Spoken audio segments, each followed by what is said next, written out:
नमस्कार दोस्तों, आज हम पुरुषोत्तम मास महात्म का 10वां अध्याय पढ़ेंगे। वक्रतुंडे महाकाय सूर्यकोटि समप्रभ निर्विघ्नं करो मे देव सर्वकार्येषु सर्वदा। ऋषियों ने विनयपूर्वक सूत जी से कहा, हे तपोनिधि, उन महाक्रोधी और परम तपस्वी मुनि दुर्वासा जी ने उस ब्राह्मण कन्या से क्या कहा, वह सब हमें सुनाइए। सूत जी ने कहा, कृपालु मेधावी ऋषि ने ब्राह्मण पुत्री के दुख निवारणार्थ जो कहा वह इस प्रकार है। महर्षि दुर्वासा ने कहा, हे सुंदरी, बहुत गुप्त बात कहता हूँ, ध्यान पूर्वक सुनो। हे सुभगे, अब आने वाली तीसरा महीना पुरुषोत्तम मास है। उसमें तीर्थ में जाकर स्नान करने से मनुष्य बाल हत्या तक के दोष से मुक्त हो जाता है। हे सुंदरी, इससे अधिक कार्तिक आदि महीने भी नहीं हैं। सब महीने, पक्ष और पर्व आदि पुरुषोत्तम मास की 16वीं कला के समान भी नहीं है। वेद शास्त्र के समस्त साधन इस मास की 16वीं कला से भी समानता नहीं कर सकते। हे सुंदरी, गंगा में 12,000 वर्ष तक, गोदावरी में एक समय में स्नान तथा सीख के बृहस्पति में एक बार स्नान करने से जो फल प्राप्त होता है, वही फल किसी भी स्थान पर एक बार स्नान करने से इस मास में प्राप्त हो जाता है। इस मास में दान, तप, जप आदि करने से मनोकामना पूर्ण होती है। इसलिए श्री कृष्ण के प्रिय इस मास को तुम भी सेवन करके अपनी मनोकामना पूर्ण करो। हे सुभगे, मैं भी इस पुरुषोत्तम मास का सेवन करता हूँ, अतः तुम भी इसका सेवन करो। मुनि दुर्वासा इस प्रकार उस ब्राह्मण कन्या से कहकर चुप हो गए। श्री कृष्ण बोले, दुर्वासा के वचन सुनकर वह मूर्ख कन्या क्रोधित हो कहने लगी, हे ब्राह्मण, आपके वचन मुझे पसंद नहीं है। माघ, कार्तिक एवं वैशाख आदि मास सेवन करने पर क्या इससे कम फल देने वाले हैं?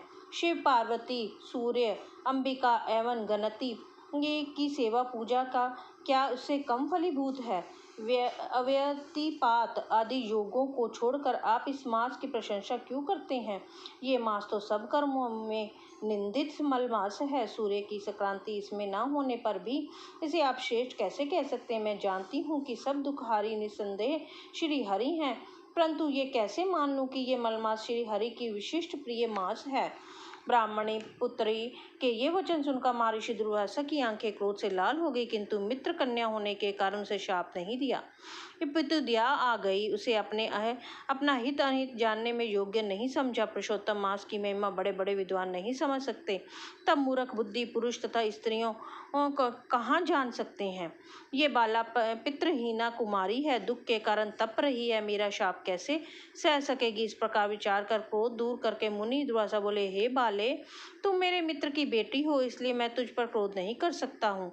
तुम जैसा चाहो वैसा करो, और मैं जो तुम्हारे भविष्य कहता हूँ वह सुनो। तुमने पुरुषोत्तम मास की जो निरादर किया, उसका दंड इस जन्म में अथवा दूसरे जन्म में अवश्य प्राप्त होगा। मैं तो बद्रिकाश्रम जा रहा हूँ, तुम्हारा कल्याण हो, मेरा समय नष्ट ना हो और ना हो होनहार शुभ को कौन मिटा सकता है? इतना कहकर दुर्वासा मुनि वहां से उसी समय चले गए, और वह कन्या पुरुषोत्तम मास की बुराई करने के कारण तेजहीन हो गई। तब बहुत देर तक कन्या ने सोच विचार कर शीघ्र प्रसन्न होने वाले भगवान शिव जी को प्रसन्न करने का निश्चय किया। निश्चय करके मेधावी की पुत्री ने उग्र तपस्या करने का विचार किया। सूत जी बोले, इस तरह उसने महामुनि के वचन का निरादर किया और बहुत फल देने वाले लक्ष्मीपति एवं सावित्री, ब्रह्मा आदि का पूजन त्याग केवल पार्वती पति शंकर जी की आराधना करने लगी।